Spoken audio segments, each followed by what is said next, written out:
I've never been to a political convention. I don't know the kind of people that would be excited to go to any. I mean, not to diss you if you are excited to go to political campaigns.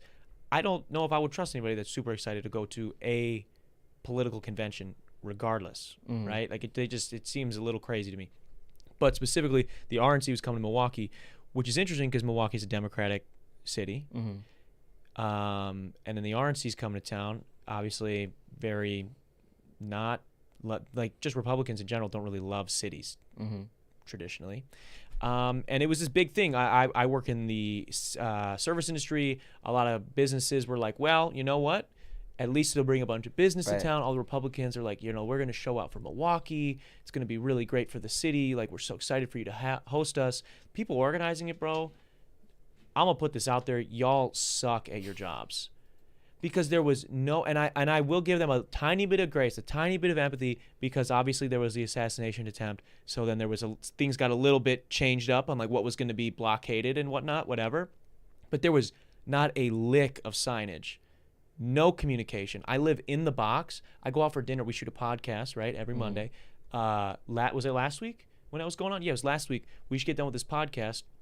We exit the bubble to go get food. I'm coming back. Again, I'm supposed to be in the soft barrier, trying to drive my car back to my house, and they're like, you can't go here. I'm like, what do you mean? They're like, Secret Service just decided that these 3 blocks are shut down. I'm like, when? Like, within the last 15 minutes. They're like, yeah, it's shut down the rest of the night. You're going to have to park somewhere else and walk to your house. I'm like, all right, man, cool. Like, there was no communication. So that sucked balls. And it was interesting, too, being in the service industry.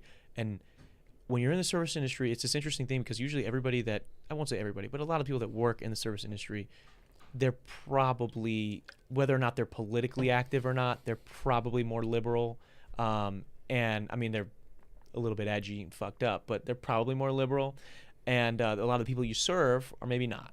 And it was so interesting running into people that like are super big, I guess you would say registered Republicans, and they're like, so are you guys really busy? Have you guys been really busy? It's like, no, it's actually the slowest week in our business's entirety, or the entire time this business has been open, the slowest week. And it was like that for most of Milwaukee. I think it was like 80 to 85% of businesses had their worst week. Because they don't, but like if you think about it from just as, I'm not trying to shit on Republicans at all here, but like if they hate cities. Like they don't love cities. They especially if you think about what they're told from like media of what cities are like, what incentive would they have to go outside of the bubble? If all they hear on like Fox News is how shitty cities are and da da da da da, so of course they're not going to go, you know, they're scared of baristas, bro. They're not going to fucking go to the random local coffee shop. They're staying in the bubble. And that's what happened. So it was really sad. I was sad about that. Like I was at least excited, even though I don't really agree with a lot of Republican talking points and especially a lot of Republican rhetoric. I was at least excited, like, you know what? It's going to be good for the city. We're going to make some money. And that didn't happen. How was it? I mean, you live in Milwaukee too. What was your RNC experience like? I was outside of the zones, but I scootered around exploring them. Just like a nerd for that shit. Like, yeah. Well, I mean, you worked in a political. I'm sure you would be interested. Yeah. And then I was at Nomad. I can't remember. Was it 2 weeks ago now for the Euro finals and the Copa America final? And there was a guy. There massive crowd at Nomad, and there was a guy with his drone there just capturing the crowd. His drone was like 40 feet in the air probably. And, like, I spotted it, and, like, within a few minutes, a Secret Service guy showed up and a Homeland Security guy showed up and, like, pulled him out of the crowd and over to, like, a more private spot and, like, talked to him about it for, like, 25 minutes.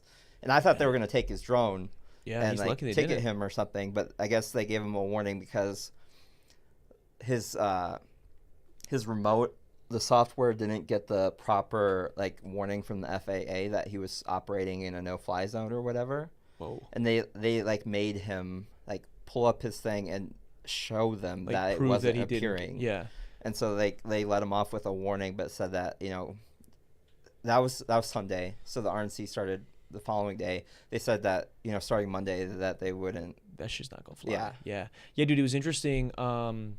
because they have like drone blocker guns now and stuff too. So like Mhm. you can like, I mean, they could just take it out of the sky essentially, and they wouldn't shoot it down. It like blocks whatever signal, and the thing just shuts down and will just go land.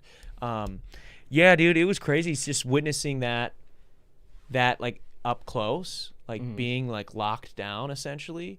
I had a friend of mine that like they were walking downtown with some friends of theirs. They were showing someone around the city, which terrible time for that person to be visiting during like half the city's locked up. But they're on a walk, and she notices that like this dog, probably like 100 yards from them, is like super well trained. This guy's got like a big German Shepherd sitting next to him, not on a leash. That's like downtown. You're like, dogs are usually on a leash, man. Nobody's walking downtown with a dog that's just not on a leash. And so she kind of like took notice, and she's looking at this guy. He's like just moving his finger, just ever so slightly, and this dog's just going up behind people and just getting a little sniff, come back to the guy, and he would just give him a little. Dog goes to someone else, sniff, come back, and she goes to her friend like, I think that's like an ammunition sniffing dog. And probably like 10 minutes later, they end up catching up to this guy at an intersection, and they're just standing there, not talking to him. She like leans over, and she's like, well, you have a beautiful dog. He's so well trained. He's like, thanks, and you're right about his job. And like, I don't know how he would have heard that she had said that, because she was like two or so intersections away, just kind of observing him. And it was, I don't know, man. It was weird. It was weird being under that surveillance. I had friends like make some jokes like saying shit about bombs and whatever, and I'm like, yo, I don't even want to play that shit this week because of what I've been hearing that's going on. And it was intimidating having like that fucking big helicopter flying around and just like scanning for shit over and over again. That was it was I tense. saw it, like I'd heard about it. I knew what it was for, and then I saw it like literally fly like, because that was for 100 feet above my apartment building. That was for like, They're scanning for like nuclear weapons. Yeah. That's what I'm like. And I was thinking about that, and I'm like, how the fuck, like, who's gonna have a handheld nuclear weapon though? Well, I mean, it's not necessarily handheld. It's scanning for like radiation. So like if anything had passed through there within a certain amount of time of that helicopter flying over, the helicopter would have detected that trace of radiation that was left behind by the bomb or whatever moving through there. So it could have been, it wasn't just like looking for someone like walking in that moment carrying one in a suitcase. It was looking for any residual radiation. Interesting, dude. I just thought it was tense, man. I don't know if you felt that way too. It felt tense that week. I definitely felt like I was underreacting to this, because I've spent like quite a bit of time in DC, and like I've you've seen a lot of security. I've seen a lot of security. I've talked to a lot of security. I've been through a lot of security. Like I've been to parties in like congressional house buildings with politicians, and like I had to walk through all kinds of security. So like it wasn't a huge deal to me. And then like I saw like so many people talking about how they like left the city for the whole week, and I'm like, a lot of people, why?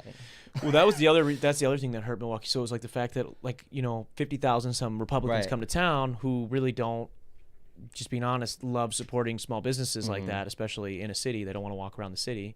And then you had factor in the part that none of the locals wanted to deal with that. So then they all dipped for the week. They went to Door County, or they went to Chicago for the week or whatever. They just took a week away. So like the whole city just lost out on a ton of money. Thanks for watching that last video, guys. Click right over here to see the episode in its entirety. Or click over here to subscribe and check out all the other cool shit we have on the channel. What are you going to do? What are you going to do? Do it.